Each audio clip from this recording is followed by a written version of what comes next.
jóg fa ak siin daan ba faal jël fa doomi Ngoone Faal def ko ni lamp ñu taal tey ngir ngi new moo fay texe leeram nga far ba ak si kees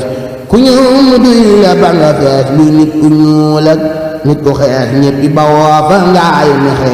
sëriñ bi ñëw njurul bel mu ñëw dadaay këram ya dootu daw guddeeg bajak ñam ya di ñëw Bamba xëy sàkkum pexe mbooleem murid yi Mbàkke lam kenn xamatu ku sëriñam ku ni ñu ngeeja dal di dem àdduna séppi jax-jaxi mu daali koy ji Mustafa ngir xam ni yor na listifa mag ñépp dem moom mu ne fa mus la taxoo ku yox-yoxi ba xëy na fekki ab sangam Tuubaa la tukki woon kemaam Bamba ko jiite loo ñu ñam diggante penkoo ma kuy texe ma ngay jame tooli dërëm meñen ma gën junniy dërëm gis na lu raw ñi be tem am na lu raw leen doon fexe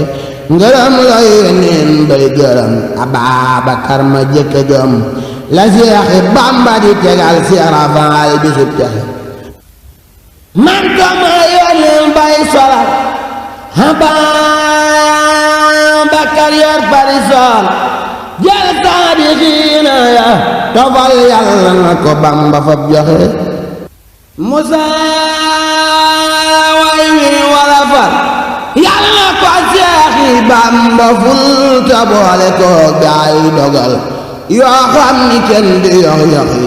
amiin amiin ni leen amiin ndax ñu boole leen ci mbooti way wi